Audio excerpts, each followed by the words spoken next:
السلام علیکم ورحمت الله وبرکاته. دا د نن ورځې مهم خبرونه. هرات کې امنیتي ځواکونو 11 کلن تښتول شوی ماشوم ژغورلی، 2 اختطافچیانې ژوندي نیولي او 1 تن د عملیاتو په ترڅ کې وژل شوی.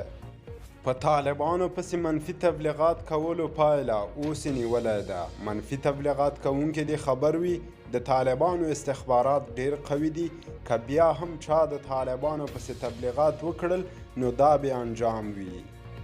انس حقانی الجزیرې ته ویلي چې ښایي جرمني اولنی هیواد وي چې په افغانستان کې به سفارت پرانیزي.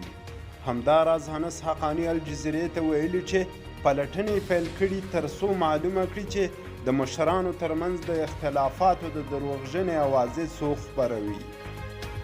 د افغانستان لپاره د ملګرو ملتونو ځانګړي استازي د بیر الاینس د افغانستان د استخباراتو سرپرست رئیس عبدالحق وثیق سره لیدلي دي.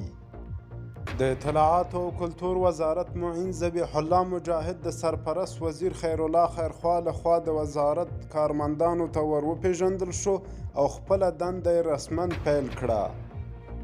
د اطلاعاتو او فرهنګ وزارت مسؤلین وایي دوی د رغونې باختر خزانې د موندلو په هدف پلټنې پیل کړي دي، خو تر دې دمه یې لا پیدا کړې نه ده. د فرهنګي کمیسیون معاون احمد الله وثیق وایي که دا خزانه له افغانستان نه بهر ایستل شوې وي دا به له هیواد سره یو ستر تاریخي خیانت وي.